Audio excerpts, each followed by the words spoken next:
I feel like I need to use a visual aid for this stat because it might be the most insane NFL stat that I've ever seen in my life. So imagine the buildings over in Billionaires Row, right over my shoulder over there, kind of butting up against Central Park. Imagine those are elements of a bar graph. Over on the left-hand side, you've got some mid-size high-rises. I don't think anybody would ever consider them small by normal people's standards. And those all represent some of the top performers in the NFL at either a zero technique or a one technique position in terms of getting pressures on the quarterback. And if you don't know, a zero or a one, it's basically just coach speak for nose tackle, right? So all of those are some of the best nose tackles at rushing the quarterback in the NFL. And you have some truly heavy hitters there, both literally and figuratively. Vita Vea's at 8. He's one of the best noses in the NFL. You got Raekwon Davis at 11. You got Javon Hargrave at 12. And you've got DJ Jones and Derek Brown, both tied for second across all nose tackles in the NFL at 13. All things considered, those are pretty great numbers. And then you get to the building right next to that grouping. The almost cartoonishly tall in comparison to everybody else. That's Dexter Lawrence. He had 43 pressures last year from either a zero technique spot or a one technique spot. That is literally more than triple the next closest player. I don't even know where to begin in trying to describe how rare that type of production is. I don't know if I've ever seen a nose tackle be that productive as a pass rusher. And there are some really good nose tackles in the NFL. Nobody, and I mean nobody, comes close to Dexter Lawrence. When I say that the Giants could have paid Big Dex basically anything he wanted this past offseason and it would have been worth it, that stat is why.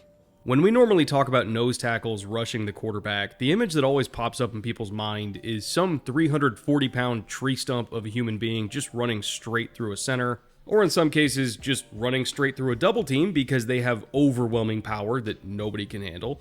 And believe me, Dexter Lawrence can do that. He is 340 pounds after all, and he does have overwhelming power, but the stereotypical pocket-collapsing nose tackle is not all that he is. What sets Lawrence apart, and what allows him to rack up more than triple the amount of pressures of everybody else, is that he does have legitimate pass rush instinct and pass rush moves as a nose tackle. I'll show you this rep against Detroit from last year as an example, and I would spend a bunch of time breaking down the nitty-gritty rules of this coverage, by the way, but it's not necessarily something that you absolutely have to know for this play. So the short version is that the Giants are just presenting pre-snap like they're running cover one dog, which is cover one, so man across the board, single high safety, all that normal stuff, but with an extra linebacker rushing to make it a 5-man rush, not a 4-man rush. So again, pre-snap, they're presenting cover one dog, but in reality, post-snap, they're actually running cover one rat that also has a change call attached to it to have the edge pick up a fast 4 to the flat, while the linebacker drops off and he's the rat in the hole. So again, this is an entirely separate coverage, but it's very similar. You don't really need to know all this, but what matters is that pre-snap, the Giants are showing 5 guys that are rushing, so Lawrence is expecting that the pass protection call is going to be what many coaches call 5-0 protection or scat protection. In a 5-0 call, everybody is fanning out, it's one-on-one everywhere, so Lawrence expects that it's just going to be him against the center one-on-one. When we flip over to the end zone angle though, in reality, the Lions are full sliding to the left, so Lawrence is not actually being blocked by the center, he's being blocked by the right guard. The detail to pay attention to here, and it's what makes Dex different than most other nose tackles, is how he seamlessly transitions his pass rush plan from the center to the guard. Off the snap, his footwork and his hands are seemingly setting up a double swipe move, or a side scissors move, as all the Ohio State guys call it, and this is just like you see from the Bosa brothers every week. You know, it's that Mr. Miyagi kind of swipe to clear the punch, then they're flipping their hips and crossing their feet over to get an edge, and then flatten down and get the quarterback. That's the type of move that Lawrence is setting up here. But again, he's not actually going against the center. He's going against the guard, who's now sliding down onto his near shoulder and near hip. If he reacted slow here, he's probably toast, because the guard could just clamp onto his chest and easily wash him down the line. But Lawrence's read is so quick and so methodical that it's almost like he planned this rush from the start. Just watch his eyes read the slide and how quickly he transitions his feet, hips, and hands to attack the guard instead. He takes the initiative away from that guard and pops him in the chest with his near shoulder to try to generate a little bit of knockback, and then he gets his right hand under the guard's inside hand to do what's called a fork move, because it's like a forklift, all while flipping his hips and starting his crossover steps the other direction so that he can open the gate to the inside and get a hit on the quarterback. I know that this seems innocuous and that he's just running through somebody smaller than him, but believe me, it's anything but simple. The quickness of his read to recognize the protection and how fast he was able to transition his feet and his hands to address the new threat is exactly why he was able to get pressure here. And there's just not that many nose tackles that are that instinctive when it comes to rushing the passer. If you look at 3 techniques, yeah, there's a bunch of those that can get thrown a curveball in protection and still have a backup plan that they can go execute and still get a win, but nose tackles? No, there's really only one of those doing that right now, and it's Dexter Lawrence. I have one more example here just because it makes me so giddy to see a big man do this kind of stuff, but he is ridiculous at it. This is week 15 against Washington last year, and again they are sliding the protection into him, so the guard is coming down while the center is just giving a helping hand and keeping his eyes to the front side of the slide to look for work. And I want you to pay attention to how Dexter Lawrence turns this lost rep into a 1 rep and helps force an incompletion with his pressure.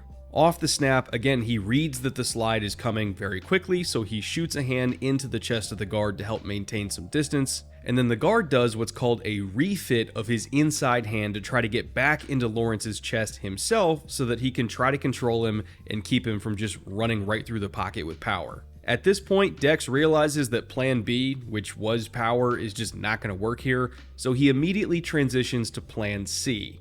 Watch the feet and the hands closely. He pulls that right hand out of the chest of the guard and then rolls his hips to the right while pointing his right toe to the inside. That then sets up a sidestep, so his hips are all the way flipped around now from where they were just 2 steps ago, and at the same time he pulls his right shoulder back that the guard was latched onto, which also then pulls the guard forward off of his base as well. That guard panics because he's losing his balance because he's getting pulled forward, and he doesn't want to get run over, so he immediately flares out and drops anchor as a response, which means his feet are now no longer in a position to move quickly because he's so wide, and he is way out in front of his toes. If you're in this kind of spot as an offensive lineman, it's either win or die right now, and unfortunately for him, yeah, he's about to die. Lawrence again gets that right hand under the guard's wrist and immediately breaks his grip with another fork move, and I reiterate that guard is not in a balanced position because of that panicked re-anchor, so he cannot match Lawrence step for step anymore, and he was totally frozen in place. That little move was all it took. Lawrence immediately bursted through the A-gap, and while I respect that Taylor Heinicke still stood in there and tried to get this throw off while being fully aware he was about to be turned into pulled pork, this ball had no shot at being complete. It's these kinds of reps that really hammer home the point that Dexter Lawrence is not normal. He is a 290-pound 3 technique that just so happens to be in the body of a 340-pound nose tackle. It's like somebody Freaky Friday John Randall into Vince Wilfork, and I don't really have any other way to describe him. The fact that the Giants were able to extend him this past offseason for only, and I say this with air quotes, only $22.5 million a year, that in itself is equally amazing. Lawrence is a unique player. He is a one of one in the NFL right now, and every Giants fan watching this should consider themselves very, very, very lucky that he is wearing blue. I'm just going to take a wild stab and say this video is going to go live on the last day of the month because I am nothing if not hopelessly consistent. And what final day of the month drop would this video be if I didn't tell you how much I love Factor? It's basically become tradition on this channel at this point. If the day of the month starts with 3, we're spreading the gospel of Factor. Honestly, though, if you're new here because you're a Giants fan that just randomly found this video on your homepage and you haven't seen Factor before, they really are amazing. I've used them consistently for probably about 1.5 years now, maybe even 2 years at this point, and they have never missed once for me. It's all microwavable meals specifically designed for people that need a quick meal, but that also want that meal to not taste like total ass. That's kind of the main priority with Factor, is they just make good, really tasty food that also is able to be heated in a microwave in 2 minutes. So it's kind of the best of both worlds, honestly. The ingredients are fresh, the recipes are delicious. It's not too heavy on calories, usually anywhere between, 350 to 600-ish for my typical meals, at least from what I've seen with my own orders.